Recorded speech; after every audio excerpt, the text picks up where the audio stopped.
Manuel Astorga y Connie Stipicic. Conversamos con el senador del PPD, Ricardo Lagos Weber. ¿Cómo le va, senador? Bienvenido, buen lunes, buena semana, buen término de febrero, buen comienzo de marzo.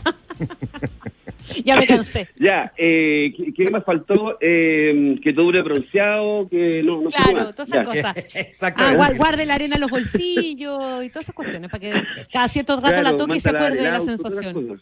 ¿Ah? Oiga, senador, se viene marzo. Dígame. En resumen, se viene marzo. ¿Qué es lo que más le inquieta de la llegada de marzo a usted?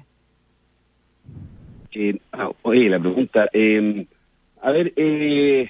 Primero, yo creo que el gobierno pareciera que hay mucha conversación, desde el oficialismo me refiero, no estoy hablando de la oposición, de pedir, digamos, tal vez una reestructuración al interior del gobierno, que imagino que tendrá lugar en algún momento. ¿Ya? A mí no me inquieta tanto eso, pero creo que eso va a ocurrir. Y sí quisiera que en el mes de marzo pudiéramos ir fijando rápidamente lo que son, cómo va a abordar las prioridades en materia tributaria, en materia de reforma de pensiones.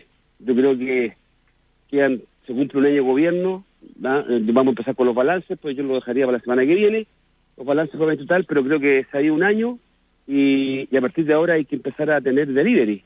Hay que empezar a mostrar resultados en temas estructurales, no solamente la coyuntura que nos convoca, los incendios forestales, el tema de la delincuencia, el control de la inflación, etcétera, el crecimiento económico, pero creo que también un gobierno tiene que dejar legado, y yo espero que la reforma tributaria, junto con el royalty de la minería, entre paréntesis, lo uno, ¿ya? Y el tema reforma de pensiones, espero que sean los temas en los cuales podamos avanzar y que el gobierno muestre resultados.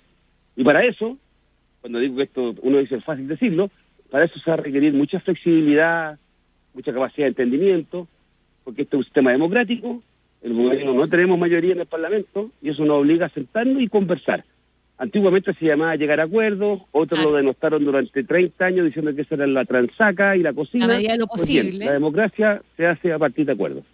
¿Y usted cree que hay comprensión ya total de eso en el gobierno, senador, o le preocupa que todavía reinen un poquito los maximalismos? Yo creo que crecientemente sí. Yo creo crecientemente, Connie, que hay mirada, no te lo van a poner, no te lo van a escribir, no van a andar confesando con el cura, pero yo creo que políticamente la lectura es, acá tienen que haber modificaciones, ¿ya? Y el mismo presidente, él yo creo que ha señalado un camino.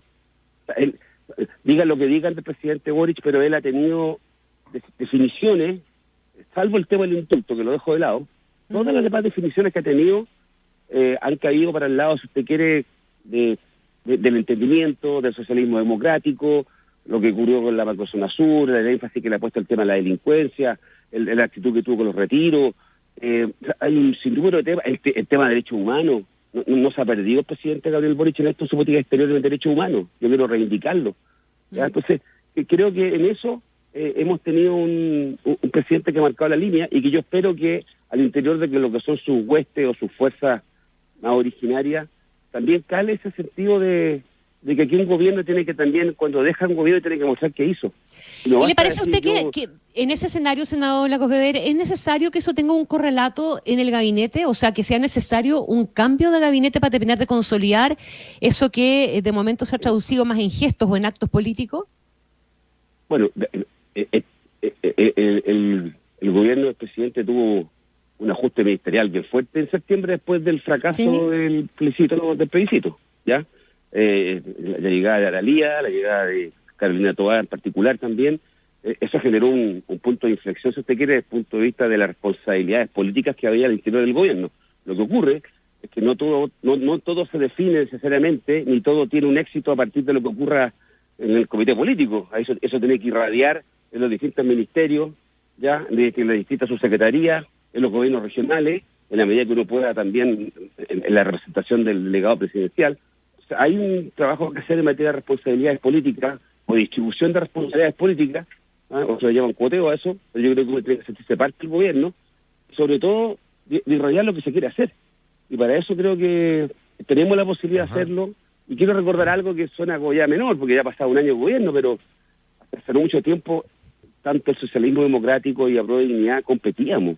O sea, competíamos. Uno creció a costa del otro, a costa de una crítica, tal vez legítima en algunas áreas, en otras yo considero muy injusta, pero entonces afiatarse eso, a partir de un gobierno único, en un sistema presidencialista, No es fácil, por eso que yo no me desespero en esto, aunque me gustaría apurar el tranco. Y creo que hay sectores, le reitero entonces para la cuña, que en la prueba de dignidad, que están viendo que las cosas no son como les gustaría que fueran, sino que la vida es lo que es y uno tiene que tratar de modificar en la medida de su fuerza. ¿Usted podría imaginar al presidente Gabriel Boric hablando, reivindicando al presidente de algo respecto a la medida de lo posible? No. Entonces, no, yo tampoco, pero digamos las cosas como son. Y no se trata de enrostrar, se trata de decir que hay también una suerte de madurez política a la hora de tener la responsabilidad de administrar un país. Y eso yo lo valoro del presidente y espero que eso irradie también a otros ministros y a otros dirigentes de su sector. ¿Sí? Eso es lo que yo espero. Entonces, marzo para mí es pongámosle norte, pongámosle paso a las reformas y saquemos una reforma. La reforma tributaria creo que está ahí para sacarla. Sí, hay que hacer esfuerzo, tal vez hay que renunciar a algunas cosas y la oposición tendrá que aceptar también otras cosas porque hay que financiar bienes públicos y hay que aumentar la carga tributaria. Veamos cómo la distribuimos de la mejor forma posible, esa mayor carga tributaria, pero hay espacio para hacer eso. No digo, ¿por qué nos vamos a privar de eso si tenemos las capacidades, la inteligencia, las bases institucionales? Tratemos de hacerlo y abordemos los temas pendientes, el tema de los incendios, el tema de la Araucanía. Hubo muertos la última semana, a balazo, disputa de terrenos. ¿Ah? Ya lo estamos hablando del robo de la madera. ¿Ah? Entonces, senador, déjeme preguntarle por esto, porque me imagino que hay que uno tiene que, de alguna manera, ir priorizando dentro de la agenda. No es que una cosa en lugar de la otra, son varias al mismo tiempo, como usted mismo lo está planteando, por cierto, pero... Claro, exactamente, pero déjeme preguntarle, porque por delante están los desafíos que transitan fundamentalmente por lo legislativo. Por ejemplo, la reforma tributaria. La reforma tributaria tiene la característica, porque es una característica que probablemente es medio virtuosa, ¿no?, de que al final es hacer calzar las celdas del Excel, ¿no? O sea, si lo que se quiere recaudar tanto, uno puede a lo mejor disminuir un poco lo que se quiere recaudar, pero ajusta por acá, sube por acá, baja por el otro lado, según las exigencias que tenga la oposición, y al final al número se llega. Distinto es, por ejemplo, la reforma al sistema de pensiones, que tiene un componente de características mucho más ideológicas detrás y del funcionamiento de un determinado mercado y también de una exigencia o una presión por parte de la ciudadanía que es distinta a la de una reforma de características, si se quiere, más áridas, como es el de la reforma tributaria. Probablemente en la reforma tributaria hay más posibilidades de llegar a un acuerdo respecto de una reforma al sistema de pensiones. ¿Cómo ve esa discusión, considerando que este gobierno no tiene mayoría en el Parlamento? Ya, en el tema de la reforma tributaria, voy a decir que tiendo a coincidir con usted, ¿ya? Contigo. Coincido que, comillas, se ve más fácil en la medida que uno renuncia a muchas cosas, pero yo creo que también se puede complicar, pero lo acepto. Pero en el tema de la reforma de pensiones, y entendiendo que hay un componente ideológico muy marcado, la pregunta es la siguiente. Si yo tengo mi manera de entender la reforma de pensiones y el periodista Astorga tiene otra manera de entender cómo arreglamos las pensiones, y tenemos diferencias ideológicas, yo como gobierno, me pongo yo en el gobierno, tengo que evaluar qué hago. Muero con mi idea, pero no aprobé nada. Y quedamos donde mismo, y echándole la culpa a Astorga, o tratando de echarle la culpa a Astorga, ¿ah? O avanzo en lo que pueda avanzar, ¿ah?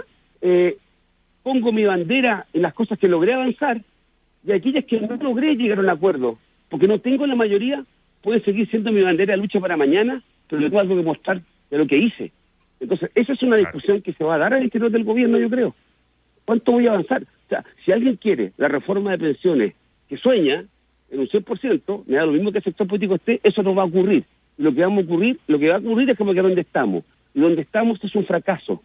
Créame que yo lo siento como un fracaso. Yo siento un fracaso que después del 18 de octubre, yo créame que pensé que lo primero que íbamos a tener era una reforma de pensiones y no una nueva constitución. Cuando se llegó a ese acuerdo, yo dije, vamos a sacar en un año la reforma de pensiones. Lo digo genuinamente. Están en entrevistas con ustedes también. Yo pensé que esa era la prioridad que íbamos a tener en la postrimería del gobierno del presidente Piñera y que no íbamos a poner de acuerdo a la clase política en eso. Y no fue posible. Pero bueno, si alguien quiere seguir arrastrando el poncho, vamos encontrando de nuevo con dificultades. En esta vamos a tener que ponernos de acuerdo. A los más indignados le llamarán transaca. Yo le llamo ponerse de acuerdo cuando no tengo mayoría. Antes de hablar con usted, leía el Guardian y el País, no sé qué país, en Inglaterra, y no sé qué tema con la Irlanda del Norte, en España están con el tema y todo es buscar las mayorías del Parlamento. En democracias constituidas, consolidadas, eso es. Y ninguno se siente derrotado porque quería, yo obtuvo 70. No, obtuve 70, bien, aplaudo los 70 y lucho por los 30 que me falta. Esa es la actitud que yo quiero ver y que espero que podamos imprimirle en el gobierno. Y en el oficialismo, que está también complejo por lo que ocurrió con las listas y la elección que tenemos en mayo, etcétera. Así todo, yo creo que soy un optimista, y porque también veo en la oposición sectores que están dispuestos a conversar. Ya, usted ve entonces en este escenario que está describiendo que, lo siento positivo, veo que le hicieron bien las vacaciones, senador, que hay... No, oye, yo siempre he sido positivo, otra cosa es que el mundo no es como yo quisiera. Es verdad, es cierto, ya, pero usted ve que existe ese espacio. Para verlo, porque si no es la cancelación de lo que se quiere hacer.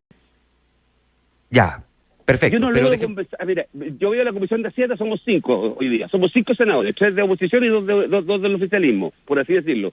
Si no me pongo de acuerdo, ¿en qué saco? Nada. No. Y, bueno, puedo llegar a mi casa y decir, oye, tengo la razón, ¿eh? ¿Y qué opinito? No, nada, pero estoy con la razón. No, tengo que encontrar un punto de entendimiento y tengo que explicar también por qué no logré el 100. Eso sí que es importante. ¿Por qué no logré el 100? Eso está bien. Senador, ¿usted coincide con la ministra del Interior en la mirada de que si no se aprueban estas reformas estructurales, cosa que, bueno, a beneficio inventario ya ha pasado y eventualmente pudiese llegar a ocurrir, ¿verdad? Pero aquí el punto crítico, ¿coincide usted que pasa a ser que si no se aprueban estamos efectivamente abriendo un espacio para los populismos? Sí, claro. Y ese es el mensaje que yo transmito a través de esta radio ahora públicamente, en particular también a la oposición, y lo digo en privado y con más fuerza a ellos también cuando converso con ellos. Uh-huh. Aquí no podemos permitirnos hacer lo que ocurrió en el pasado, que terminamos al final con un reventón, o con la sensación de que nosotros somos unos indolentes a la hora de tomar decisiones, y bueno, si no se llegó al acuerdo, ahí veremos después. Yo creo que no está nuestro país no está para eso. Nuestros connacionales, la gente con la que me converso en la calle, con la que me saco la foto, con la que me dice la pesadez, con todo ello. ¿Por qué? ¿Qué es lo que marca la diferencia, senador? ¿Por qué no? Se puede. ¿Por qué no? ¿Por qué no? Porque los chilenos estamos más informados, porque los chilenos estamos más exigentes, porque estamos más presionados, porque la inflación es una realidad, porque las pensiones son bajas.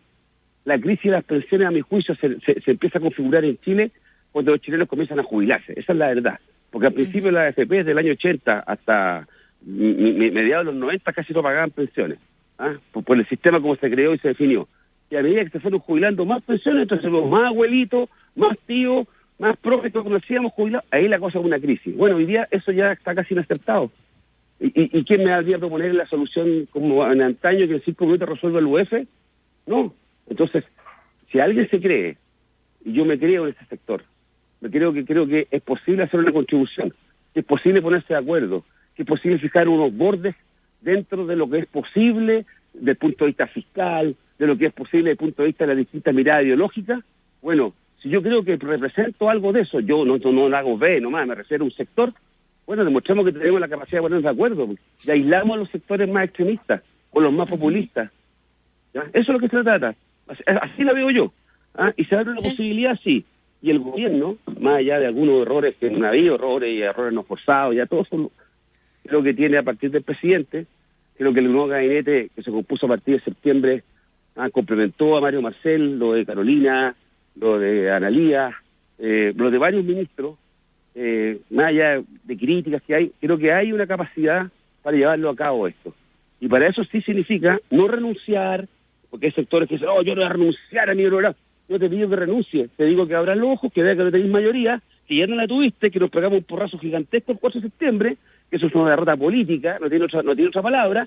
Entonces, o se asume o se hacen los lesos. Y como no estamos condicionados a hacer los lesos, porque al gobierno le quedan 3 años, y tenemos mucho que hacer, vamos a conversar, nos sentamos, sacamos la reforma, y ojalá también saquemos cosas de conjunto para enfrentar temas reales, el tema de la migración, el tema del conflicto en el sur. Eso ya no es de un gobierno. Y todavía no hablamos de ningún tema estructural. No hablamos ni de medio ambiente, no hablamos de productividad, nada de esto. Estamos aquí como consumidos y creo que tenemos la capacidad y el derecho de proponer algo distinto. Eso es lo que yo pienso. Optimista, contento, sí, con muchas dificultades, no me cabe duda. Veo los diarios nomás y es como a pedirse. Pero ya, más allá de las discusiones de características políticas, aquí hay algunas cosas que van a marcar el año, senador Ricardo Lagos Weber. Vamos a tener un doble proceso electoral, elección de consejeros constitucionales, con toda la discusión posterior que vamos a tener de la Constitución, y luego vamos a tener un plebiscito de salida. Eso inevitablemente condiciona también ciertas acciones desde el punto de vista político. Pero vamos a tener, sin duda, al menos otras cosas que van a marcar el año. Por ejemplo, los intentos de retiro de los fondos de pensiones y vamos a tener el 11 de septiembre los 50 años del golpe. Déjeme preguntarle primero por el proceso constitucional propiamente tal. No tiene el mismo entusiasmo que probablemente generó en la ciudadanía el proceso anterior y por lo tanto un desafío para la clase política motivar a la gente, porque lo que no nos puede pasar es que tengamos un proceso, digamos, desabrido, descafeinado, digamos, desaliñado, donde al final después terminemos cuestionando que participó poca gente. ¿Cómo mira usted esa discusión y ese poco entusiasmo que probablemente tiene la gente hoy día respecto a este tema, porque su preocupación está en otro lado? Bueno, es un dato de la realidad, no es poco entusiasmo, eso es objetivo. Entre el fracaso, y el fracaso es producto de, entre otras cosas, no solamente el texto que se propuso en su oportunidad, sino que cómo se llevó a cabo el proceso, generó un cuerpo gigantesco. Bueno, hoy día hay que pechugar con que este proceso no es la primera prioridad de los chilenos, pero hay que hacerlo, ¿para qué? Para despejarlo, y que no vuelva a ser un tema, ¿ya? Y no vuelva a ser un tema, para eso están los bordes que se fijaron ahora, o bordes, o como le llamaron, principios, bases constitucionales, bases lo mismo, constitucionales. con otro nombre, las bases constitucionales, vamos a elegir los constituyentes y vamos a tener un proceso que efectivamente va a estar marcado, ese resultado de la elección, creo que va a ser menos determinante que el plebiscito salida, en donde si el proceso es razonable y la propuesta que se haga, es también razonable, se va a aprobar, espero, y no se constituye en un plebiscito hacia el gobierno. Eso puede ocurrir también. Ya va a estar marcado por eso, como seguramente estuvo marcado el del 4 de septiembre en buena medida también por eso. Pero eso creo que se va a sacar. Ya, o sea, ¿a usted no le preocupa mayormente ese proceso para despachar el tema, digamos? No, pero que no ponga que después a Lagos B no le preocupe. Claro, a Lagos B le da lo mismo el está bien encaminado, creo que está bien encaminado el proceso, creo que se van a aprender las lecciones de lo que ocurrió la vez pasada. Aquí no hay tercera oportunidad, aquí hay segunda nomás, y agradezca que tiene segunda oportunidad. Ya, entonces cuando uno tiene que agradecer, tiene que ser más, tiene que ponerle más pino. Está agradecido, entonces bien la pega. Eso creo que vamos a hacer. Yo creo, soy optimista. Ese tema, por eso digo que no es que no me preocupe, creo que va a tener su carril propio y tiene sus bases, sus bordes, tiene unos plazos y bueno, vamos a ver qué va a ser la elección. No sé, de repente queda la tentará la elección, pero no sé. Ganar los extremos. Bueno, ya. Yo creo. Yo le decía, uno del proceso constitucional, otro es la presión por los retiros de los fondos de pensiones, que va a ser una discusión a partir del 18 de abril. ¿Cómo? Bueno, esto se aprueba por ley, por una reforma en el Parlamento, legislativamente. Entonces eso yo creo que ahí tenemos que aplicarnos todo en el tema legislativo. Tenemos que aplicarnos y tenemos que aislar aquello. Le echábamos la talla que se aparece marzo, yo creo que aquí lo que peor que puede pasar es que se aparezca abril, que cuando se vence el plazo para presentar el nuevo proyecto. Y hay que buscar si hay mecanismos que puedan ayudar a ese tema, no solamente las reformas constitucionales que están en curso, unas reformas para elevar los quórums de eso, ya de esta martingala que se hace de la reforma a la Constitución en materia transitoria. Pero lo que quiero decir es que eso es una pega que tenemos que hacer. Y hay que aguantar la mecha nomás. Yo sé que es popular, pero si se abre en eso, yo creo que ahí ya puede ser ya es de resultado incierto todo lo que siga para adelante. Ya, pero entiende para que mí, dentro de las posibilidades... Es bien delicado, es bien delicado el tema de los retiros. Sí. No solamente por las implicancias económicas, que son bien importantes, son bien fundamentales, sino que además también porque significa que no tuvimos capacidad de ordenarnos entre nosotros. Y ahí... Es que eso le iba a preguntar, porque ahí donde se puede presentar este escenario, perdón, senador, es precisamente en que tenga respaldo de las propias filas del oficialismo. Eso estoy diciendo, que la carga inicial está acá, está en el oficialismo, ¿ya? Y bueno, y ser oficialismo eso, y espero que en la oposición, y va a ser difícil, pero espero que la oposición nos apoyen en esto, y no prima el deseo de decir,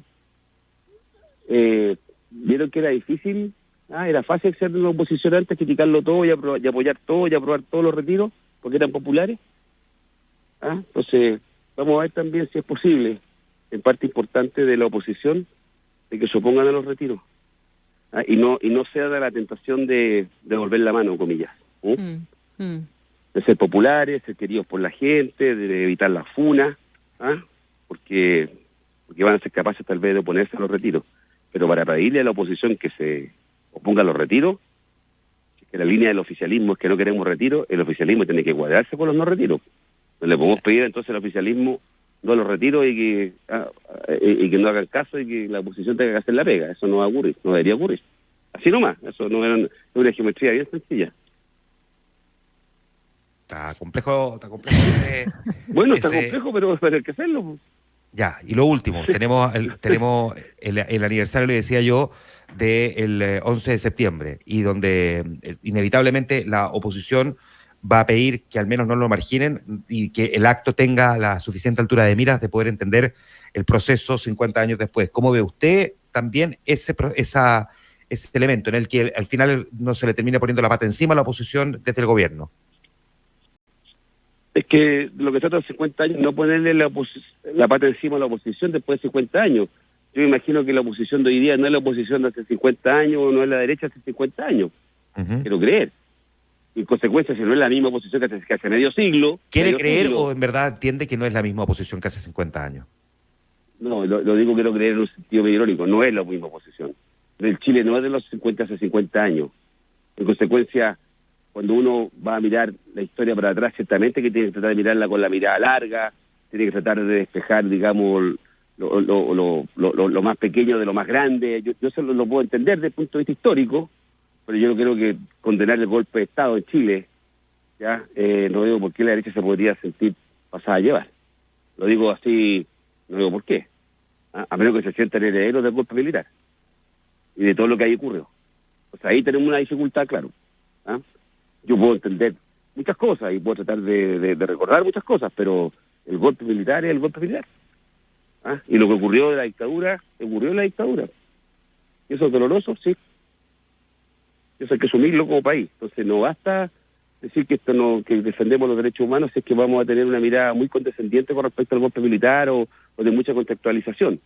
¿Ya? Yo sé que esto es difícil, pero ojalá que podamos causarlo bien, y para eso no hay que provocar tampoco. Y creo que también ahí está Patricio Fernández, que está ayudando en este proceso. Yo espero que seamos capaces todos de ponernos de acuerdo en una mirada que sea clarísima respecto a lo que ocurrió en el golpe, ¿ya? Una dictadura que no fue un golpe militar, porque duró 17 años. No que hubo un golpe militar, que hubo atrocidades y que al año y medio había una democracia funcionando en Chile. Acá se instauró un sistema, acá una dictadura cívico-militar. Entonces, en este tema, por lo menos hablo por mí, yo lo viví eso de niño, lo viví con parientes, lo conocí de cerca, todas las atrocidades. Entonces, ese tema no es para mirarlo por arriba o decir, no, ese tema hay que ser muy categórico en eso. Y la experiencia comparada de otros países demuestra que en eso no se cede un centímetro de esa materia. Estoy pensando en Alemania, en esta materia. Muy bien, pues le quiero agradecer, senador Ricardo Lecouvreur, por estar con nosotros esta mañana en Ahora es Cuando. Muchas gracias. No, muchas gracias y partimos con todo. Y eso que todavía no estamos estamos en febrero. Así, impresionante. Ya, muy bien. Que nos dure la energía. Gracias, senador.